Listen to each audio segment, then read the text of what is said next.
नमस्कार साथियों, स्वागत है आपका हमारे YouTube चैनल पर। तो दोस्तों, चाइना और अमेरिका के बीच जो ट्रेड वॉर चल रही है उसने रीसेंट में एनर्जी सेक्टर में काफी बड़ा डिस्टरबेंस क्रिएट किया है। एक तरफ तो ट्रंप एडमिनिस्ट्रेशन ने चाइना पर टफ टैरिफ और पॉलिसीज लगाई हैं, और दूसरी तरफ चाइना अपनी स्ट्रेटेजी बना रहा है यूएस को बैलेंस करने के लिए, चाहे इसमें दोनों ही कंट्रीज को नुकसान क्यों ना हो रहा हो। दोनों देश एक दूसरे पर अपने अपने ट्रंप कार्ड्स इस्तेमाल कर रहे हैं, और लेटेस्ट डाटा के अकॉर्डिंग वो दिखाते हैं कि ऑयल और नेचुरल गैस के फ्लो में भी इस सब के चलते काफी बड़े चेंजेस आ रहे हैं।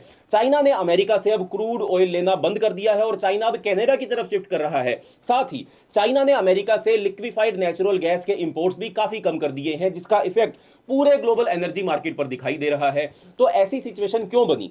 कौन सा डाटा क्लियरली दिखाता है कि अब क्या हो रहा है और आगे क्या एक्सपेक्ट किया जा सकता है? चलिए इस इशू को थोड़ा डिटेल में समझते हैं, साथ ही देखते हैं थोड़ा बैकग्राउंड से रिलेटेड डाटा भी। पर उससे पहले चैनल का नाम है दिया ये सब, मेरा नाम है राही मेहता। चैनल को अभी सब्सक्राइब कर लें ताकि आप ऐसी इंफॉर्मेटिव वीडियोस देखते रहें। तो दोस्तों, 2022 के बाद से चाइना और अमेरिका के बीच ट्रेड वॉर धीरे धीरे और ज्यादा इंटेंस होती जा रही है, खासकर डोनाल्ड ट्रंप के आने के बाद से। और मैंने इससे रिलेटेड काफी सारी वीडियोस पहले भी बनाई हैं। आप चाहें तो आप ट्रेड वॉर के ऊपर पहले से बनी हुई वीडियोस को देख सकते हैं, ताकि आप इस इशू के ऊपर और ज्यादा क्लैरिटी लेकर आ सके। तो दोस्तों, जैसे मैंने बताया, डोनाल्ड ट्रंप के आने के बाद से ये जो ट्रेड वॉर है वो और ज्यादा इंटेंस हो गई है। पहले जो रिटेलिएशन था वो सिर्फ इलेक्ट्रॉनिक्स, टेक्नोलॉजी प्रोडक्ट और एग्रीकल्चर तक लिमिटेड था, लेकिन अब ये जो रिटेलिएशन है, अब ये जो ट्रेड वॉर है, वो ऑटो इंडस्ट्री, मशीनरी, केमिकल्स और अब तो एनर्जी सेक्टर तक भी पहुंच चुकी है। अमेरिका की साइड पर डोनाल्ड ट्रंप की गवर्नमेंट ने अमेरिका फर्स्ट स्लोगन को रियल में लाने के लिए चाइना पर हैवी टैरिफ लगा दिए हैं, और ट्रंप ने कहा भी था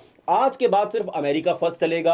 और ट्रेड वॉर का जो सबसे बड़ा इंपैक्ट है वो अमेरिका के ऊपर, अमेरिका के ही क्रूड ऑयल और लिक्विफाइड नेचुरल गैस के ऊपर पड़ रहा है। इस सब की ट्रेड जो है वो डिस्टर्ब होती जा रही है। चाइना अपने तरीके से अमेरिका के प्रेशर का जवाब देने के लिए तैयार लग रहा है, चाहे वो यूएस एनर्जी प्रोडक्ट पर टैरिफ लगाकर हो या डायरेक्ट इंपोर्ट रिस्ट्रिक्शंस के थ्रू हो। कुछ टाइम तक यूएस के अंदर जो शेल ऑयल का रेवोल्यूशन हुआ, उसकी वजह से जो प्रोडक्शन के अंदर तेजी आई, वो चाइना के लिए भी एक बड़ी अपॉर्चुनिटी थी। सस्ता अमेरिकन क्रूड ऑयल और लिक्विफाइड नेचुरल गैस ने चाइना को उसकी बड़ी एनर्जी शॉर्टेज को पूरा करने में मदद भी करी थी। स्पेशली 2017 से 2018 के बीच की ये बात है। तब दोनों देशों के बीच में एनर्जी ट्रेड तेजी से ग्रो हो रहा था। चाइना ने यूएस से millions of barrel crude oil import भी किया था, और एलएनजी डील्स भी साइन हो गई थी। कुछ प्रोजेक्ट्स में तो ये बात ये तक हो रही थी कि चाइनीज कंपनीज यूएस में एलएनजी फैसिलिटीज के अंदर इन्वेस्टमेंट भी करेंगी। लेकिन जैसे जैसे ट्रेड वॉर और सीरियस होती गई, ये पिक्चर बिल्कुल चेंज हो गई है। और नए डाटा के अकॉर्डिंग चाइना ने अमेरिका से ऑयल खरीदना 90% तक कम कर दिया है, और अब वो कनाडा की तरफ शिफ्ट हो रहा है। और कई सारी मीडिया रिपोर्ट्स के हिसाब से चाइना के कनाडा से क्रूड ऑयल इंपोर्ट अब तक के हाईएस्ट लेवल पर भी पहुंच चुके हैं। चाइनीज रिफाइनरीज और स्टेट बैक्ड एनर्जी कंपनीज अब वेस्टर्न कनाडा के सेडिमेंट्री बेसिन से आने वाले हैवी ऑयल को प्रेफर कर रही हैं, क्योंकि उसकी प्राइस भी अच्छी है और कनाडा की सप्लाई भी स्टेबल है। साथ ही कनाडा को यूएस के कंपैरिजन में एक ज्यादा रिलायबल और पॉलिटिकल रिस्क फ्री सोर्स भी माना जा रहा है। कनाडा का एनर्जी सेक्टर इतनी कैपेसिटी रखता है कि वो मीडियम टर्म में तो चाइना को लार्ज क्वांटिटी में सप्लाई दे सकता है। कैनेडियन ऑयल प्रोड्यूसर जो हैवी ऑयल का प्रोडक्शन बढ़ाने की प्लानिंग कर रहे हैं, जो थोड़ा टेक्नोलॉजी वाइज चैलेंजिंग होता है, वो अब इस राइजिंग डिमांड को एक अपॉर्चुनिटी के रूप में देख रहे हैं, स्पेशली एशियन मार्केट के लिए। देखो, कनाडा का ऑयल एक्सपोर्ट जो है वो एशियन मार्केट के लिए इतना ज्यादा नहीं है। कनाडा ज्यादा ऑयल जो है वो एशियन मार्केट को सप्लाई नहीं करता है। एशिया जो है वो या तो मिडिल ईस्ट से एशियन कंट्रीज ऑयल खरीदने का काम करती हैं, या फिर अमेरिका से भी कुछ एक ऑयल खरीदा जाता था, लैटिन अमेरिका से भी खरीदा जाता था। लेकिन अब कनाडा का रोल इसके अंदर बढ़ता जा रहा है, thanks to China. China America को जवाब देने के लिए चाइना यूएस की जगह अब कनाडा की तरफ शिफ्ट कर रहा है। रिपोर्ट्स के अकॉर्डिंग चाइनीज इंपोर्टर्स ने पिछले 3 महीने में कैनेडियन ऑयल की बाइंग को लगभग दोगुना कर दिया है। और यह डाटा क्लियरली दिखाता है कि कनाडा वो मार्केट शेयर ग्रैब कर रहा है जो अमेरिका ने ट्रेड वॉर के चक्कर में लूज भी कर दिया है। अब सिंपल आंसर अगर पूछा जाए कि चाइना ने यूएस से इतना डिस्टेंस क्यों बना लिया, तो रीजन सिंपल है, ट्रेड वॉर की टेंशन के चलते। जैसे ही अमेरिका ने चाइनीज प्रोडक्ट्स पर हायर टैरिफ लगाए, चाइना ने भी अमेरिकन ऑयल और एलएनजी पर हैवी टैरिफ लगा दिए। कुछ केसेस में यह टैरिफ 25 से 30% तक की रेंज में है, और कुछ सोर्सेज तो यह भी कहते हैं कि कुछ स्पेसिफिक ऑयल ग्रेड्स पर और भी ज्यादा टैरिफ लगाए गए हैं चाइना के द्वारा।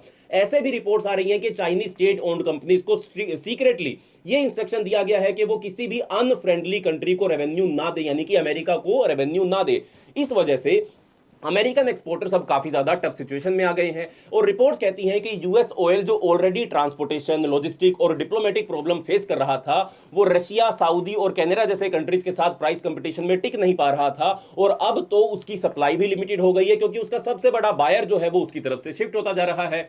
यूएस से एलएनजी की जो परचेज होती थी वो भी अब चाइना के इंपोर्ट रोकने वाले डिसीजन की वजह से इफेक्ट हो गई है और लेटेस्ट डाटा के अकॉर्डिंग चाइना को भेजे जाने वाले US LNG cargoes almost zero पर आ गए हैं और कुछ सालों तक चाइना ने ठंड भरे विंटर्स मंथ्स में और फास्ट ग्रोइंग इंडस्ट्रीज की डिमांड को पूरा करने के लिए अमेरिका से एलएनजी के इंपोर्ट पर डिपेंडेंट अपना आपको किया था। लेकिन अब आप देख सकते हो कि अब जो कनाडा का एक्सपोर्ट है चाइना की तरफ एलएनजी का या फिर क्रूड ऑयल का, वो लगातार डाटा बताता है कि वो बढ़ता ही बढ़ता जा रहा है।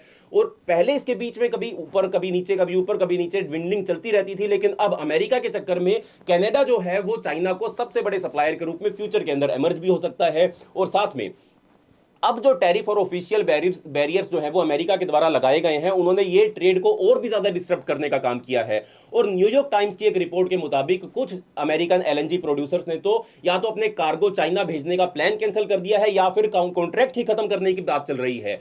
इससे उन यूएस कंपनीज को नुकसान हो रहा है जो अपनी एलएनजी एक्सपोर्ट कैपेसिटी बढ़ाने की सोच रही थी। दूसरी तरफ चाइना अब रशिया और कतर से एलएनजी लेने की प्लानिंग भी कर रहा है और ऑस्ट्रेलिया के साथ भी अपने रिलेशंस को ठीक करने की कोशिश कर रहा है ताकि वहां से भी एक्स्ट्रा सप्लाई मिल सके। यानी कि अमेरिका के ऊपर हर तरफ से मार करने के लिए चाइना ने प्लानिंग कर ली है।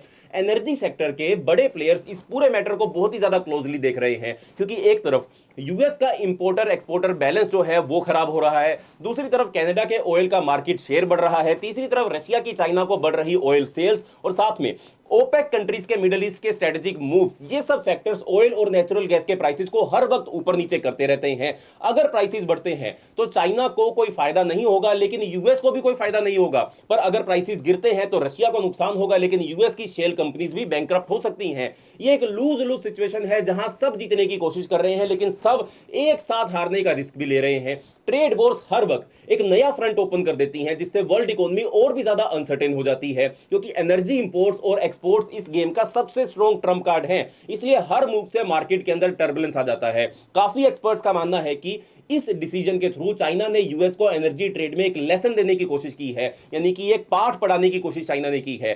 ट्रंप एडमिनिस्ट्रेशन का प्लान यह था कि वो ट्रेड प्रेशर के थ्रू चाइना को झुकाने का काम करेंगे, लेकिन अब चाइना का मैसेज क्लियर है, हम तुम्हारे सबसे स्ट्रॉन्ग ट्रम्प कार्ड को भी कमजोर कर देंगे। चाइना का कहना है कि हम अमेरिका के सबसे स्ट्रॉन्ग ट्रम्प कार्ड को भी कमजोर कर सकते हैं। जब यूएस नए जमाने में एनर्जी एक्सपोर्ट जाइंट बनने की तरफ बढ़ रहा था, तब ऐसे में चाइना जैसे बड़े बायर को खो देना उसके लिए एक बहुत बड़ी डिसएडवांटेज हो सकती है।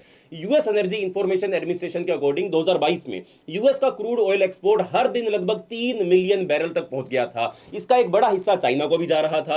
अब अगर 90% कट लगता है तो इसका मतलब है कि हर दिन कई लाख बैरल्स का नुकसान अमेरिका को उठाना पड़ेगा और क्रूड ऑयल की मार्केट के नंबर के लिए शायद यह नंबर थोड़ा छोटा होगा, लेकिन यूएस एक्सपोर्टर्स के प्रॉफिट मार्जिन और उनके ग्लोबल नेटवर्क पर इसका डायरेक्ट इंपैक्ट भी पड़ता है। दूसरी तरफ चाइना जो रशिया का क्लोज पार्टनर है, उसने यूक्रेन क्राइसिस और वेस्टर्न सैंक्शंस के बाद भी बहुत सस्ती प्राइस के ऊपर रशियन ऑयल को इंपोर्ट करने का काम किया था। जब से रशिया को अपने ऑयल बेचने के लिए बायर्स की जरूरत पड़ी थी, चाइना उस गैप को भरने के लिए सबसे मेजर प्लेयर बन गया था। यह भी पता चला है कि चाइनीज रिफाइनरीज रशियन यूराल्स और ईएसपो ऑयल को 10 से $15 सस्ते में खरीद रही हैं और जब इसमें कनाडा से आने वाला ऑयल भी ऐड हो जाता है तो यूएस ऑयल के लिए स्पेस ही नहीं बचता है।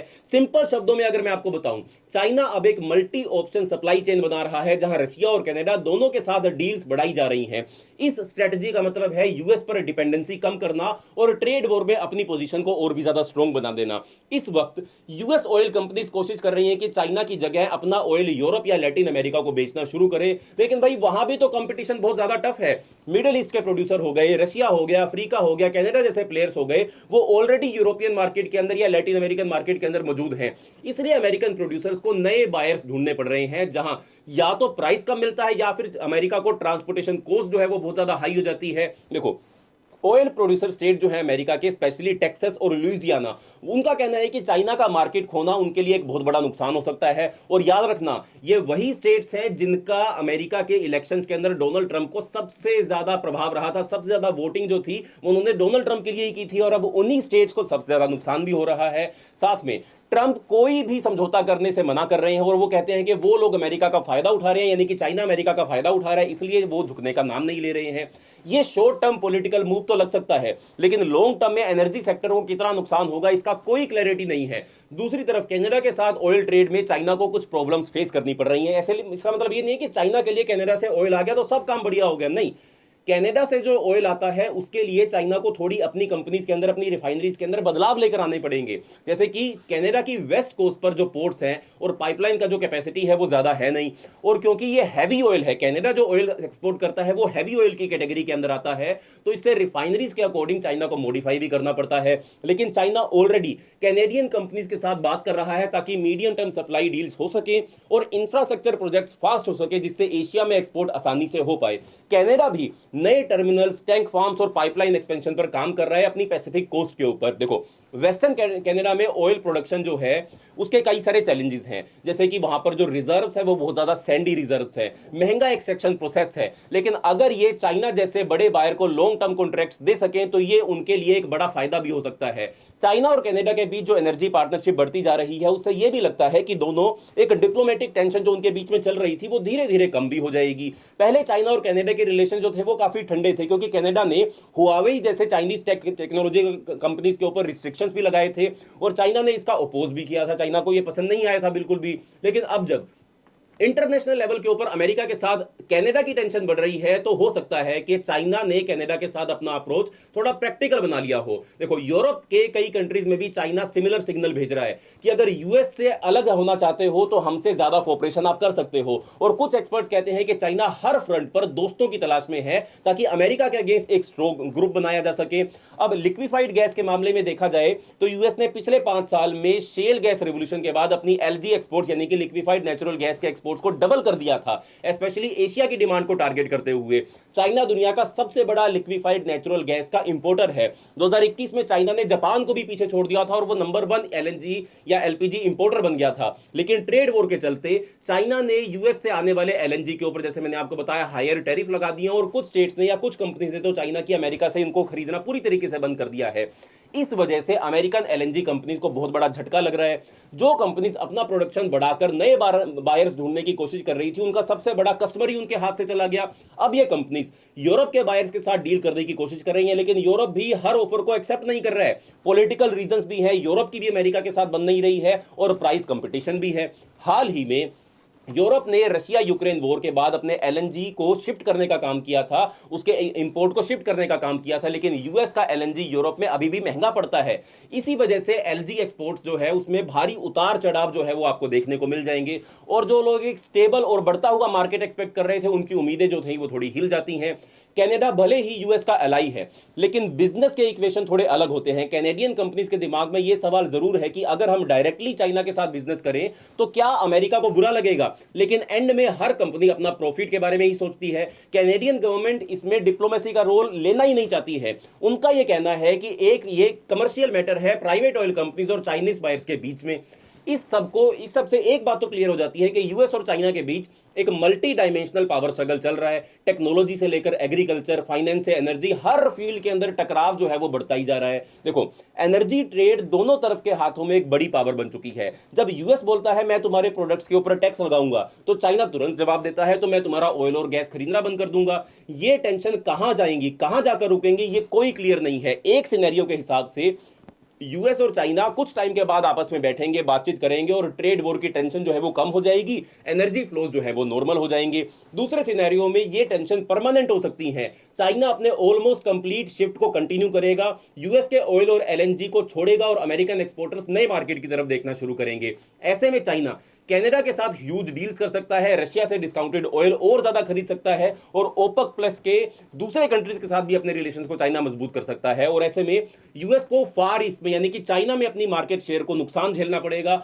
और शायद यूरोप और लैटिन अमेरिका में अपनी सेल्स पॉलिसी को ज्यादा एग्रेसिवली अमेरिका को बढ़ाना पड़ेगा। लेकिन चाइना जैसे जायंट कस्टमर का नुकसान वो अमेरिका इजीली कंपनसेट नहीं कर पाएगा। इससे अमेरिकन एनर्जी कंपनीज को मुश्किल होगी ही होगी। ये सिर्फ ग्लोबल एनर्जी मार्केट के टूटने का एक स्नैपशॉट है, लेकिन ये काफी स्ट्राइकिंग है। नंबर्स बता रहे हैं कि एक्स्ट्रा ऑर्डिनरी डेवलपमेंट हो रहे हैं जिससे कि चाइना कि यूएस ऑयल इंपोर्ट्स में 90% तक गिरावट और एलजी परचेज का तो लगभग जीरो ही हो जाना है।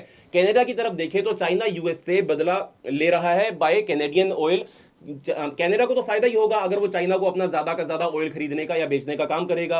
यूएस दूसरी तरफ इस बड़े मार्केट का लॉस कंपनसेट करने की कोशिश करेगा, लेकिन एक्सपोर्टर्स और इन्वेस्टर्स ट्रेड वॉर के एटमॉस्फेयर से अनईजी हो जाते हैं। ये नया इक्विलिब्रियम भी ट्रेड वॉर के एनर्जी सेक्टर पे होने वाले कोस्ट को दिखाता है। अभी के लिए ये क्वेश्चन का कोई शॉर्ट टर्म आंसर नहीं है कि कौन जीतेगा और इसमें कौन हारेगा, लेकिन जो क्लियर है वो ये है कि अमेरिका और चाइना के बीच की टेंशन इतनी पावर रखती है कि वो वर्ल्ड एनर्जी मैप को भी हिला सकती हैं। अब ट्रेड के हर एस्पेक्ट को पॉलिटिसाइज किया गया है और एनर्जी भी इसी इशू से अलग नहीं है। तो दोस्तों ये थी हमारी आज की वीडियो। अगर आपको एनालिसिस पसंद आया हो तो वीडियो को लाइक करें, वीडियो को शेयर करें, चैनल को सब्सक्राइब करें। मिलते हैं अगली वीडियो के अंदर, तब तक के लिए बाय बाय, धन्यवाद, जय हिंद।